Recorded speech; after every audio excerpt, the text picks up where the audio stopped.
Hello, and welcome to the Pale Raven podcast, This and That with the Pale Raven. I'm Dena. Last week, we talked about chaos magic, a practice that captures the essence of spontaneity and personal empowerment. Today, though, I thought it would be fitting to explore the roots from which such ideas have grown by sharing a more detailed history of one of its most intriguing contributors, Austin Osman Spare.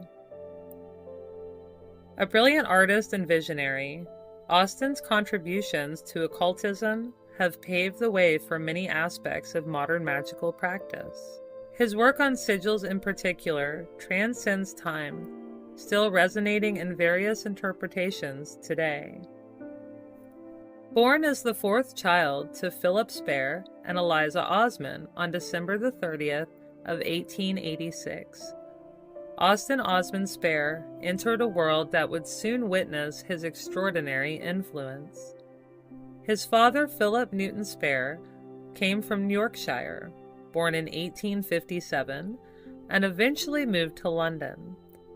There he found employment with the City of London Police in 1878. He was stationed at the Snow Hill Police Station. Eliza Osman, Austin's mother, was the daughter of a Royal Marine and born in Devon. She married Philip at St. Bride's Church in Fleet Street in December of 1879. Together they had a modest life with 4 children, John, William, and Susan, and then finally Austin. Austin's childhood was marked by a blend of ordinary and extraordinary experiences. Coming from a working-class background, one might assume his opportunities would be limited. Yet, this was not the case. His father, being a policeman, ensured the family was neither destitute nor affluent, but comfortably settled within the middle class. The stable environment allowed Austin's talent to flourish. His parents' support and the opportunities available to him were remarkable for a boy of his background. He attended the school attached to the Catholic Church of St. Agnes, where his artistic inclinations were first nurtured. The opportunity was a testament to his talent and the supportive atmosphere of his upbringing. He further honed his skills through evening classes at the Lambeth School of Art and immersed himself in the vibrant artistic culture of the time. Austin's journey into the world of art didn't stop there, though. He began an apprenticeship at Whitefriars Glass and later at Costin's Printers. These experiences were what enriched his understanding of both traditional and commercial art forms. And his artistic influences were as diverse as they were profound. He was inspired by the symbolism movement and the pre-Raphaelite Brotherhood, among other things. And each thing he was interested in left a unique imprint on his evolving art style. His experimentation with automatic drawing predated the Surrealists, showcasing his pioneering spirit and willingness to venture into uncharted territories of creativity. While these might not seem like typical interests for a young boy, Austin was anything but ordinary. By the age of 17, Austin had already begun to make his mark on the world of occult history. His youthful curiosity and artistic prowess intertwined to create a unique approach to both magic and mysticism, setting the stage for a lifetime of exploration and contributions to esoteric arts. His journey into the world of art and the occult began at an impressively young age, too. By the time he was only 13, he had already started to make his mark. In 1900, he became a designer at Powell's glassworking business, a company with connections to the arts and crafts movement and the renowned William Morris. His evenings were spent honing his craft at the Lambeth School of Art. It was here that his talent caught the eye of Sir William Blake. Impressed by Spare's drawings, he recommended him for a scholarship to the Royal College of Art. This recognition proved to be a pivotal moment in Spare's early career. His work gained further attention when his drawings were exhibited in the British art section of the St. Louis Exposition and the Paris International Exposition. At just 16, he won a silver medal at the National Competition of School of Arts, where judges like Walter Crane and Byam Shaw lauded his remarkable sense of color and great vigor of conception. But despite these accolades, Spare's experience at the RCA was not without its challenges. A strong-minded and independent youth, he found himself at odds with the institution's teaching methods, which led to truancy and disciplinary issues. His artistic style, influenced by figures such as Charles Ricketts, Edmund Sullivan, George Frederick Watts, and Aubrey Beardsley, focused on clear lines. This was a stark contrast to the college's emphasis on shading. Spare's art often courted controversy, featuring nudes of various body types and intimate depictions of women. This reflected, though, his avant-garde approach to things. Living at home with his parents, Spare began to express himself through unconventional and flamboyant clothing, which only endeared him further to his peers at the college. Among them was Sylvia Pankhurst, a prominent leftist activist, who he became very good friends with. Now, the roots of Austin's interest into occult practices are somewhat obscured by time, but by 16 he was deeply immersed in esoteric ideas, writing his own theories and creating works that reflected his mystical leanings. In May of 1904, Austin held his first public art exhibition at the Newington Public Library in Walworth Road. His paintings at this exhibition explored themes that would resonate throughout his life. His father played a pivotal role in advancing his son's career by secretly submitting 2 of his drawings to the Royal Academy. One of these, a design for a bookplate, was accepted for exhibition at the prestigious summer expedition. The British press took notice then, and highlighted Austin as the youngest artist in the exhibition when he was only 17. In 1905, Austin would publish his first piece, Earth Inferno. This is my absolute favorite of his works, and this footage is from my own copy. It garnered a mix of reactions from critics. The book showcased Spare's unique vision, blending surreal imagery with profound themes of existence and the human condition. Some critics praised his innovative approach to art and literature, noting how his work challenged conventional boundaries and offered a fresh perspective on the interplay between reality and the supernatural. Others, however, found his style perplexing, struggling to grasp the depth of his metaphysical explorations. Unfortunately, most of the copies of this work would be lost during a blitz in World War II, which we will get to later. But despite his early success, his time at the college was very short-lived. By 1905, he had left the institution without obtaining any formal degree or qualifications. This was really a testament to his nonconformist nature and determination to forge his own path. In October of 1907, Austin held his first major expedition, titled simply Black and White Drawings by Austin O. Spare. This was at the Bruton Gallery in London's West End. The exhibition drew significant attention and stirred sensational reactions in the press, with his work being widely compared to that of Aubrey Beardsley. Reviewers were captivated by what they perceived as the eccentric and grotesque qualities of his art. The world remarked on Spare's stupendous and terrifying creative flow of impossible horrors. Critics used terms and words like stupendous and terrifying, impossible horrors, abnormal, unhealthy, wildly fantastic, and unintelligible. And it was around this time that he would get the attention of Aleister Crowley, the infamous occultist who had established the religion of Thelema in 1904. Crowley was intrigued by his artistry, and he introduced himself to him and also became a financial supporter of Spare's work.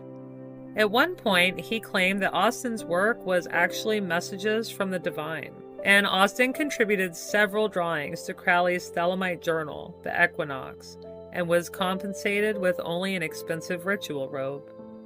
It all went downhill, though, when Aleister Crowley invited Spare to join his newly formed Thelemite magical order.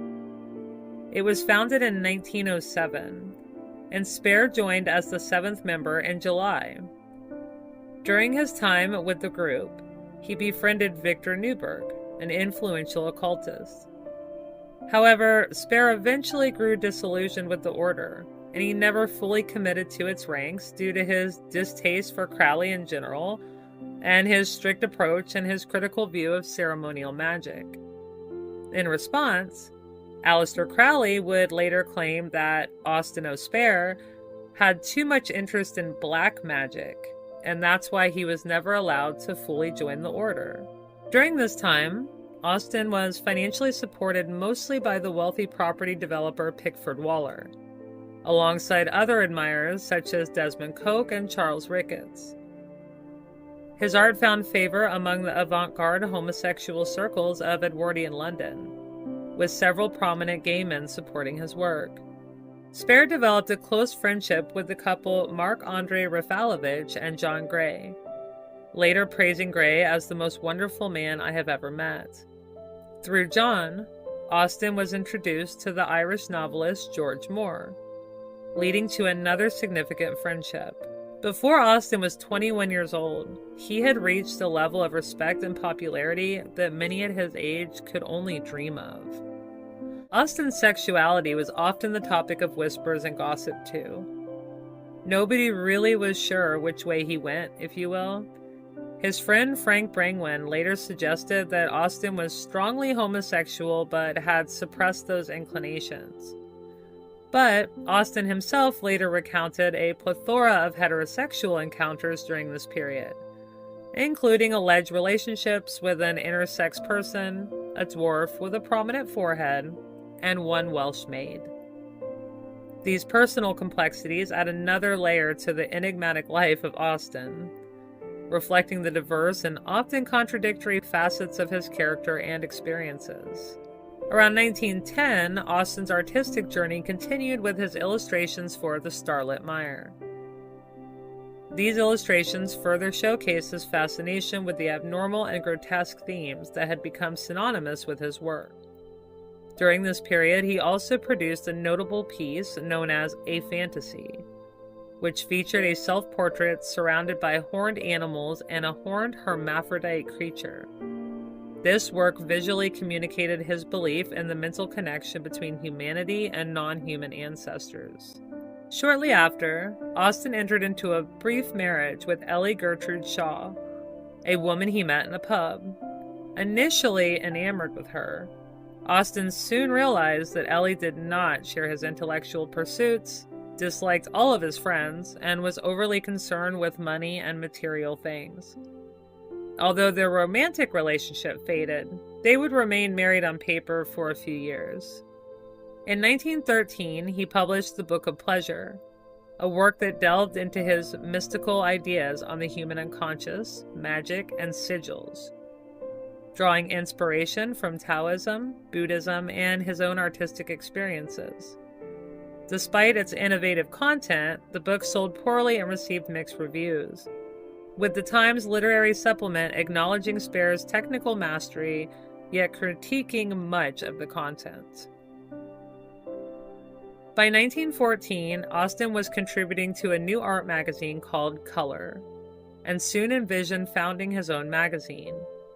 He collaborated with publisher John Lane and etcher Frederick Carter to create Form, which launched in the summer of 1916. The magazine featured contributions from noticeable figures like Walter de la Mare and Frank Brangwyn, and included an article on automatic writing, a theme that Austin had explored in the Book of Pleasure. However, the magazine was poorly received, and George Bernard Shaw dismissed it as outdated. In 1917, Austin would then be drafted into the military during World War I and serve as a medical orderly and later as an acting staff sergeant. During this time, his wife Ellie left him for another man, but this freed him from the burden of marriage. After leaving the military in 1919, he could focus on writing and illustrating a new book, The Focus of Life, The Mutterings of Eos.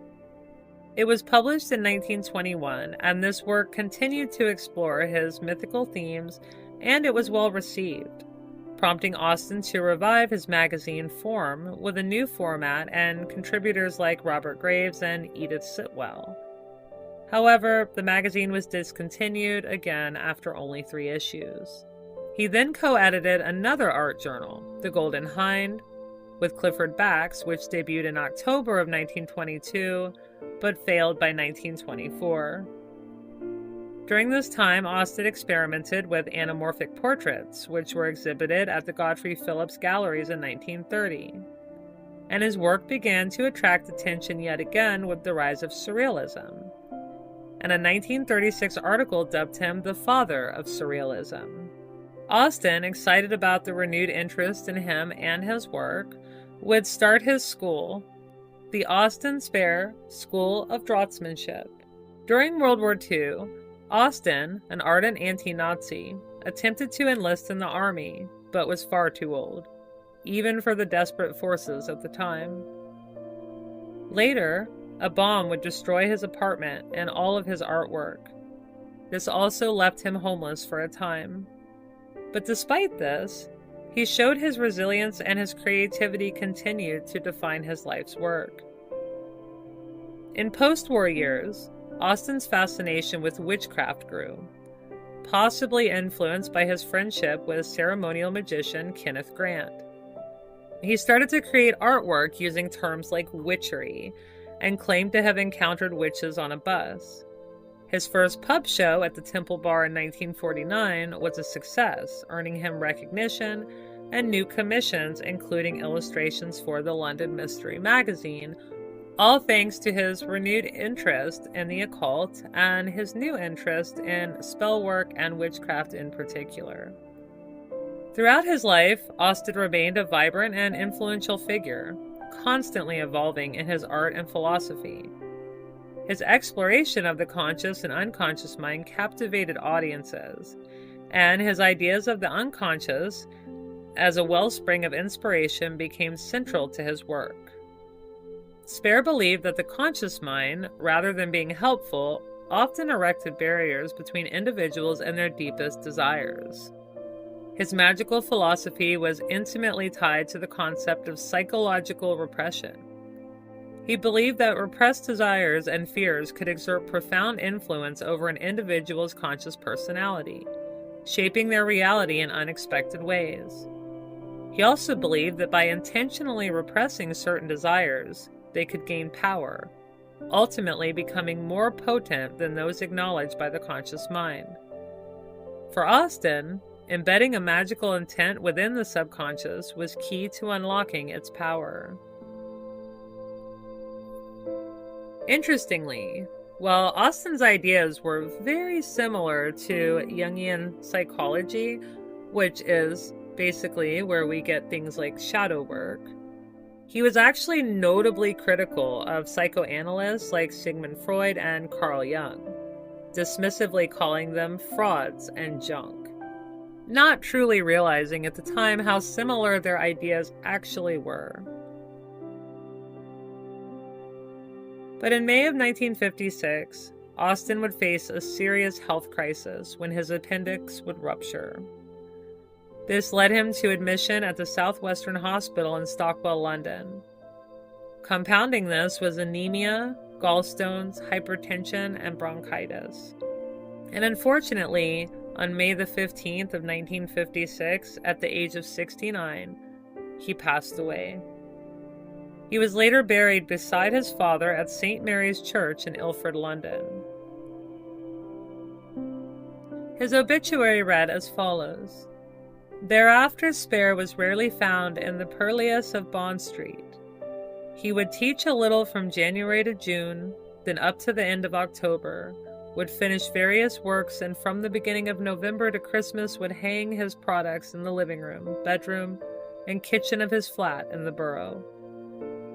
There he kept open house. Critics and purchasers would go down, ring the bell, be admitted, and inspect the pictures, often in the company of some of the models, working women of the neighborhood.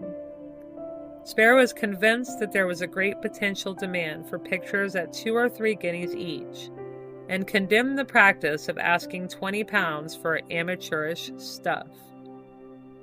He worked chiefly in pastel or pencil, drawing rapidly, often taking no more than 2 hours over a picture. He was especially interested in delineating the old and had various models over 70 and one as old as 93. It is clear that Austin Osman Spare's desire to challenge societal norms and his unique vision left an indelible mark on the world of art and esoteric thought. Thank you so much for listening. Please consider subscribing to my podcast, and as always, I appreciate you.